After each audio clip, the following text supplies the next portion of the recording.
Hello, everyone, and welcome. My name is Brennan, and today I'm here with Tristan, Hi. and we're opening Ikoria, Lair of Behemoths pre-release kits. Uh, is there anything you are excited for? There was a few of the legendaries I was interested in, and interested to see how some of the cards impact EDH moving forward. Because there's definitely some ones that just have some natural power to them. So it'll be interesting to see how they impact EDH. You know, if they become a staple or if they're much more of a slow, subtle impact. Yeah, I definitely thought there was some cool cards for sure spoiled. So interesting to see if people start picking them up. and I think like the ultimatums, a lot of people will be playing, and then obviously like the triomes, Yeah, for sure. will be super handy. I think there's definitely some sleepers, some sorceries and like instants that are very unappealing because they're not like these crazy legendary cards with mutate.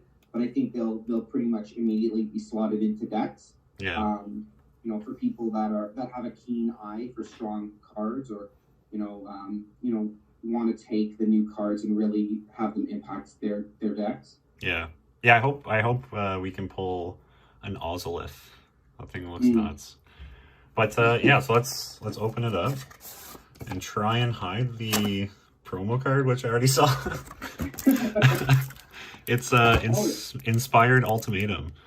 Yeah, the blue, red, white. Yes. Yeah, gain 5 life, deal 5 damage, and draw 5 cards. That's not bad. Well, the 5 life is awful, but Yeah, and 5 damage is pretty bad. But I mean, I don't think this card is spectacular. I don't think it'll impact EDH. To be honest, this is probably one of the ultimatums, like the Mardu one, that we won't see. Just because. oh, dude, if I pull the Mardu one, I'm playing it. Oh god, it's so bad though. Yeah, well, it's like in Garruk's Wake, but better. Yeah.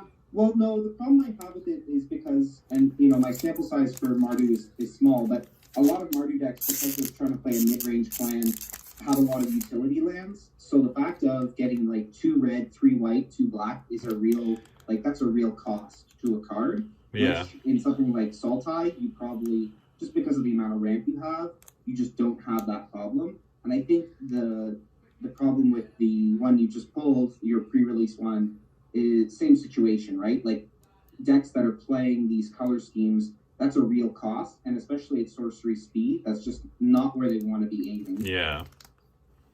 All right, let's get into the first pack. Yeah, let's see if you have any beginners left. Oh, I really well by the playmat, I really want to pull the Vivian. Oh, the new Vivian? Yeah. Oh, she's so broken. I love her, and I'm not a huge fan of green either. Okay. Can you see these? Yeah. Trans Stinger. Dark Bargain. Essence Scatter. Plummet. I don't know, some of these cards are like, oh, I like this. Like, it's like just a super janky card, but yeah, I don't know, it's fun.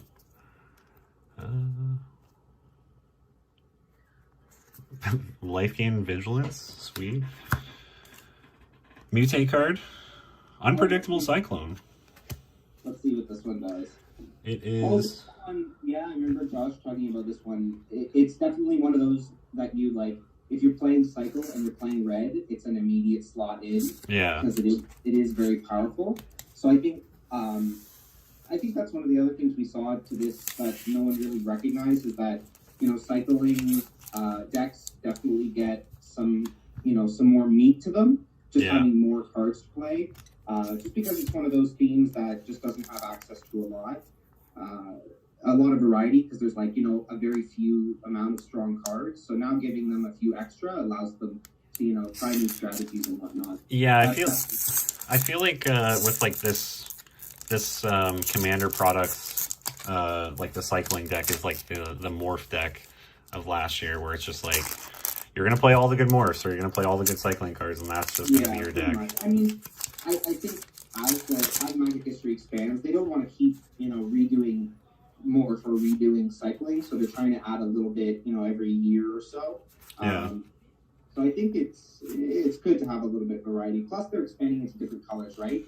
Because cycle is predominantly blue, right? If you want to play a strong cycle deck, you play blue in it, and adding a strong red card is always good. Yeah. We got a comic book art. The art is nice. The card is bad. Garbage? Yeah, I'm sure. Blazing Volley. Ooh, a crab. I'm still waiting to make my crab tribal deck. Oh, the card that's in your left hand. It's the Dreamtail. The 8-mana like horror. Oh, Void Beckoner. Yeah, I saw a video that was talking about how that might be an Eldrazi. If you look at its face, it looks a lot like Ulamog. Very true. An interesting theory that the Eldrazi were on Ikoria like thousands of years ago. Is that also the Death Corona card that they changed the name of? I'm not sure. Ooh, Archipelago comic book art. That's the one. Oh, you pulled it. Oh, look. No, left. On your left, idiot. Well, it's backwards. That's the one. Apex of the Death. Abzan one, I think, is super powerful. Oh, yeah. Yeah, and I saw people are playing in like Doran the Siege Tower decks where you just get your whole graveyard into play, basically. Well, honestly, I think it's one of those mutate cards, one of the few ones that like it works on its own, right? Like you don't really need to have other mutate cards to make it good. Yeah. And the mutate ability is just so strong. I think you might see, like as we start getting back into stores and whatnot, people start building this, Nethroi in like a combo shell, trying to play as many of the Abzan creature combos. So to me, that was like one of the big standouts from the deck. I really like this card too. I pulled a foil Ominous Seas. I know a lot of people play like Sea Monster Tribal. Yeah. And it's whenever you draw a card, put a foreshadow counter on this, remove 8 of them, and you don't even sacrifice it. You make an 8/8. So yeah, I mean, it's like a Merit Lage enchantment. Same idea, right? The blue one. Yeah. But yeah, it's definitely a cool card. I don't know how powerful it is in EDH, right? Removing 8 counters is a lot. It would be cool in a doubling deck, like a double counters deck, because you could probably make a ton of 8/8s and a ton of counters and just keep pumping them out. So that might be good. Plus, any card with just cycling 2 on it, I think is underestimated, because it's just such a good way to like, oh, it's the beginning of the game, I don't really want to cast this, or it's so late in the game, this card isn't really going to do anything, so I want to cycle it to, move forward. Yeah. So I like the adding of cycling. What do you think of Wilt? So it's it's a naturalized, but has cycling 2.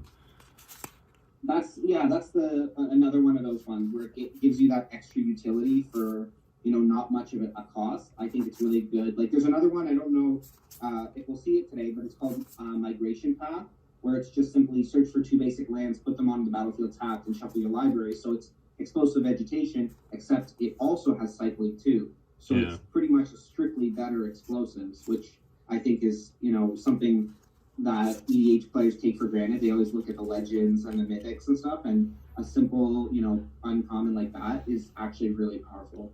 So we got a reconnaissance mission, which is like Biden of Thassa. Yeah. Which I like, but I don't know. I imagine you don't like it. I mean, the problem is, to me, it's attacking on a very weird angle, right? Because it has to be combat damage, and you have to be playing a blue deck, right? Like those 2 things seldom work together in EDH.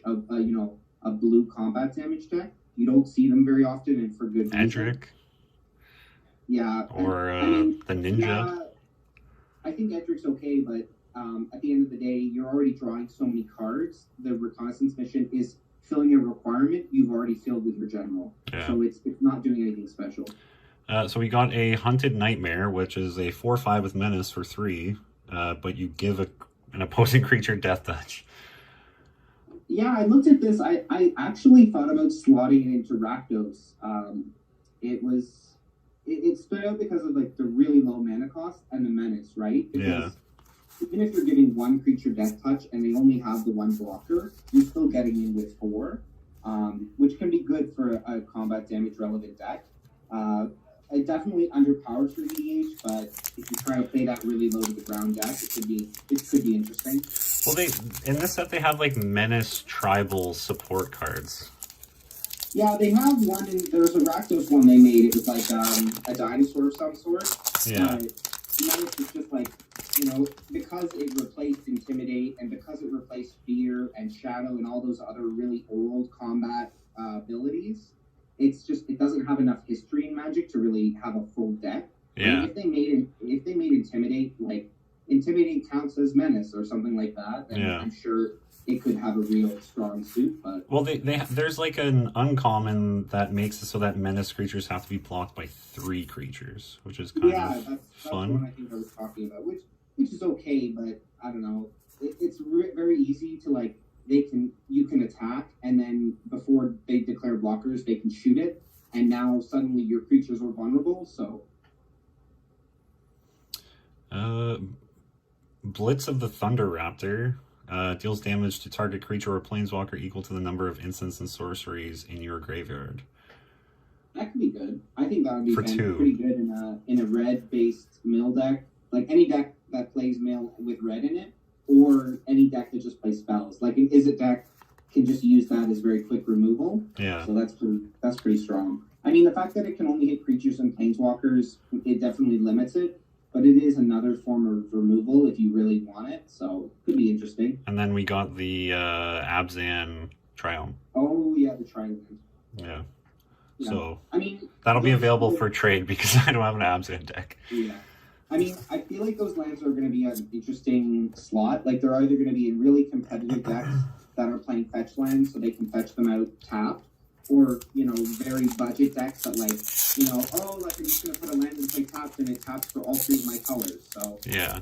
I think, Like, I like it because it has cycling, but, like, also there's the cycling lands from Amonkhet that have, like, basic land types.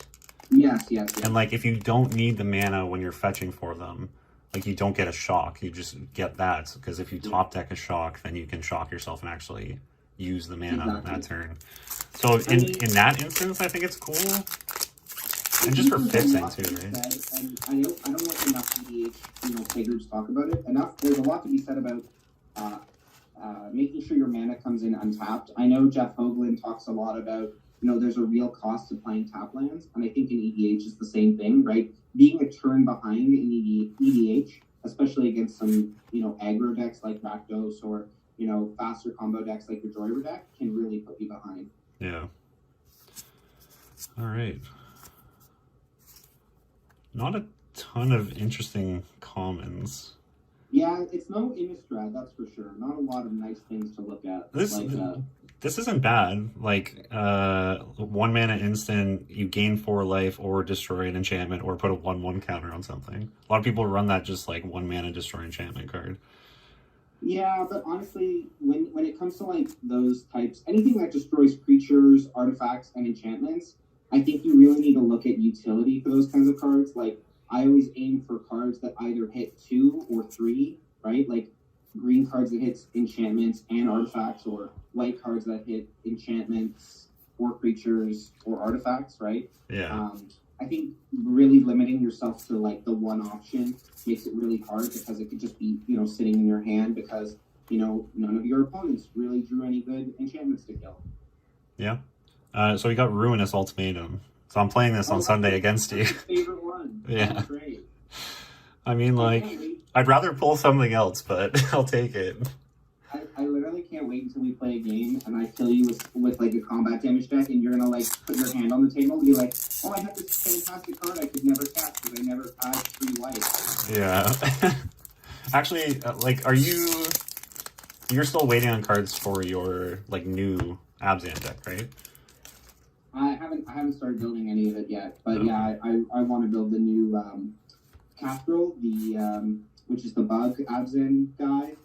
He's interesting. I like him a lot, and I've been really moving towards aggro decks the past few years, so I think he fits the theme for sure. Yeah, I noticed that aggro. Dire Tactics I like. If you're playing humans, it's just It's swords. not, yeah, exactly. Who the hell's playing humans in EDH? It's just not a scene tribe. Literally me. Like, my Kelsey deck is like humans. I don't know. I think that, like, the problem with EDH is, like, unlike Standard, you have so many cards that do the exact same thing. You really have to look for the efficiency and, like, look for the best option. Yeah. Out of all the that you have access to. Oh, that's the new cycling guy. Yeah. Like, I don't know. I like it in like a Gishath deck or something, but I don't think you're ever gonna get the ability on this guy to work in Commander. No, it's a very like gimmicky card, and like it could be fun for people because like there's going to be those super hyper competitive people that will put together a deck around it to be like, I just want to hit you with an 8/8 haste right out of my grave. But yeah, I don't think it's very powerful. So we got another comic book art, Lord Dracus. Whenever it mutates, return target instant or sorcery from your graveyard to your hand. Yeah, that's not bad. Is it in a blue-red, right? Yeah, for 3. Yeah, it slots into an Izzet deck. I mean... Mutate for 2. Yeah. It's pretty good. It's like another kind of... what's it called? Return effect. Because blue doesn't really have that much, so... I mean, having more in the format is always good. Yeah. Alright, 2 packs remaining. These are the 2 bonus packs we got because we didn't actually get to play in the pre-release. Oh, nice. I don't even know... Ooh, I wasn't really paying attention to, like, what type of deck I would be building at this point. Yeah. No, I understand what you mean. I mean, I'm not a Steel player, but... Ram through. This card is nuts. So, what does it do? Target creature you control deals damage equal to its power to target creature you don't control. If you control a creature with trample, excess damage is dealt to that creature's controller instead. So it's like a one-sided fight, and you deal damage. It could be a really good finisher, right? Like pump your general to a super high, damage total, and then use this to like hit their like 2/2 or their mana dork or whatever, and then kill them. Have you seen the that enchantment classification? Yeah, I'm not a huge fan of it. It's kind of dumb. People like. I don't know how effective it is, but I've seen like videos of people playing classification like in standard onto that red creature from Theros that gets all your enchantments back from your graveyard. But anyway, and then using Ram Through to just kill your opponent in one shot. Yeah, I mean, like, it's interesting. It's definitely gimmicky. It's not going to work all the time, but yeah, pacifism. A bad Goblin Bombardment. Oh my god. Okay. Yeah, but I still don't play that color. What's this one called again? I don't know. What's the colors? Green, blue, red. Green. Oh, Teamer. Teamer, yeah. Yeah. Guess I'll have to make a Teamer deck at some point. You should play, you know what? You should really go full combo and play a Riku deck. Yeah? I used to play that. I played it for like 6 months, and it was just so disturbing. Oh, I don't have, one Untitled Behemoth, I have 2. Yeah. Yeah, those are a little bit broken. Okay, last pack. Let's pray to the dark gods. Oh god.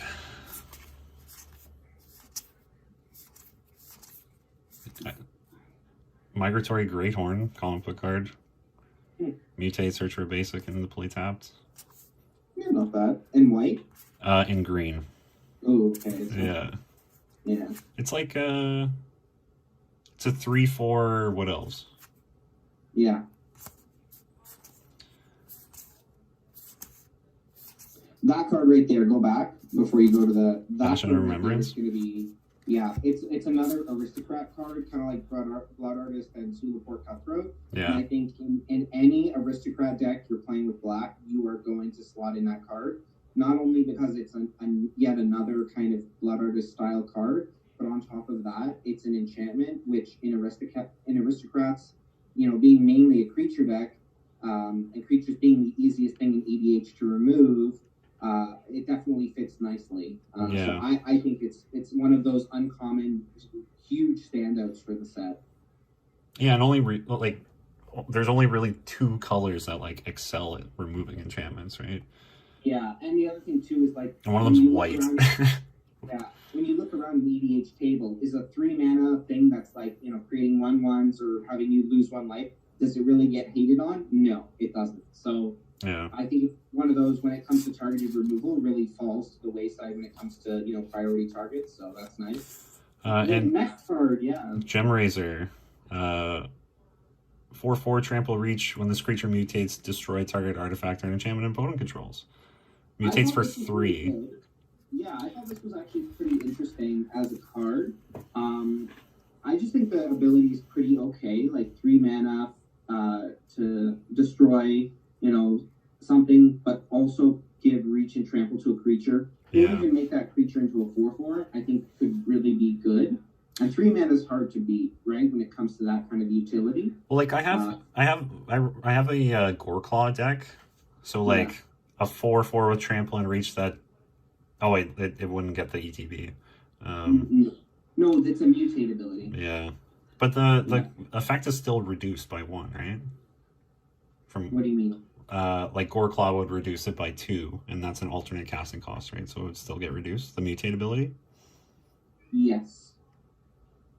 So for 2, I mean, it's again, it's one of those utility cards where in EDH you're really looking at, okay, what does this give me versus other cards that do the same thing, right? Yeah. It's that sorcery speed, but it gives keywords, right? Trample in EDH is a huge keyword, right? The game that I saw you guys play, was it yesterday? Was a perfect example of, if that 18/18, once it got trample, it really got scary, right? So, yeah, I couldn't. There's like nothing I could do about it. Exactly. So that's what I mean, is like those kinds of keywords, being able to give it, for 3 mana, that's definitely something that should not be overlooked. So I mean, utility, I don't think it's one of those standout cards, right? It's not a huge, yes, you need to play this, but I think it's one of those options in EDH now that people can look to and be like, yeah. Yeah. So yeah, could be interesting moving forward. But that's it for packs, right? Yeah, I'm just trying to get all the rares together. Yeah. We whiffed pretty hard. I mean, we got. If it were me opening the packs, I would be ecstatic because I would have gotten the Abzan guy, which was the one thing I'd be hoping for. But I know Yeah. what you mean. Sorry, just give me 2 seconds. I probably should have set them aside. Yeah, so like, I don't know. We got a lot of like cycling cards. We got some unplayable ultimatums. Yeah, I mean, like, I think the lands, from a cost standpoint, the lands are very good value. So I mean, that's a positive. Yeah, I think they're at least going to be like $10 cards, right? Like. Exactly. Yeah. And maybe I can trade for a Sultai one or something. The ultimatums you're pretty stuck with, though. Yeah. Well, like, I'm going to play Ruinous Ultimatum until, like, I play at least 4 games where I have it in hand and I can't cast it. Yeah. Because that's... And, like... I gotta do that. Where you got the unpredictable Cyclone, I think that's going to be a card that, like, probably slowly creeps up in value and probably might spike when Wizards of the Coast prints another cycling set, because it happens every few years. Yeah. And just like Morph, whenever there's a set with Morph keywords, Morph cards go up. So I think same idea. The fact that it's an interesting, strong cycling card, I think will, slowly gain value. But I mean, besides what we pulled today, was there any cards you saw that you were interested in or hoping to get that you wanted to talk about? Well, Vivian's Monsters Advocate, obviously, is insane. I'm definitely going to have to order one of those. Yeah, that was the card I looked at, and I was like, wow, this is just definitely just a broken Planeswalker. Yeah. Like I like Vivian. Like, I like, I can't remember the name of the, what is it, Champion of the Wilds from World of Spark? The one that gives your creatures flash? Oh, yeah. The three green, 1 colorless? Yeah. Yeah. Oh, no, it's just 3 mana, yeah. It was 1 green, 2 colorless. But yeah, like, with that, you can just, like, flash in cards off the top of your library. And there's like so many ways, like Seedborn Muse or whatever. Mhm. And just Well, I mean, I rip simply cards. think that for -2, like, there's a lot going on with the card, right? Like the main text of just being able to look at the top and it's just naturally strong. Yeah. Like being able to cast off the top, especially in a color scheme that doesn't necessarily have the ability to draw a lot of cards, is fantastic. I mean, the +1 is pretty, I think, underwhelming. For a 5-mana planeswalker. Well, it protects But itself, right? yeah, I think that. But the reason you're playing the card, to me at least, is the -2, right? Yeah. Like maybe you're not doing it right away, but the simple fact that you're going to cast something big in green and get another big creature, to me is like over the moon. Well, yeah, you cast a Ghalta for 2, search for a creature with like 11 CMC. Yeah, that exactly. That's it has to be less, right? Yeah, less. Yeah, with the Ghalta's mana 12. cost. So But the creature doesn't have to be green.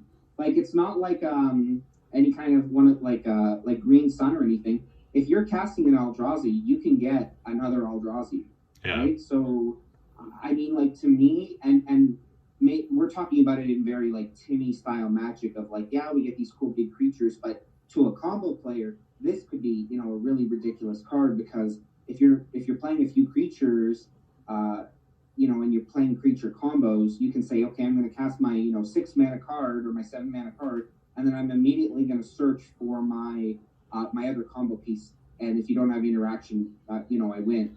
Yeah. So it's one of those cards that like I think is when you look at it, when you first read it, it's like, okay, this is powerful.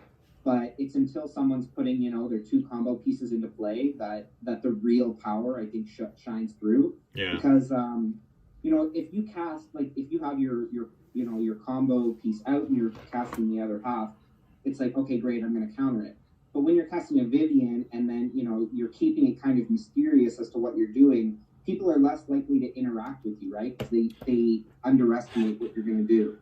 But very true. All right, well, I think it's safe to say that I personally whiffed, but I have this Triome for trade and also Nethroid, if you're interested. Anyway, we should be putting out some more videos, hopefully some Commander gameplay, and some deck text too. That's what I want. Yeah, deck text. Yeah, fix people's decks. It's just gonna be an argument for like 40 minutes. Anyway, everyone take care.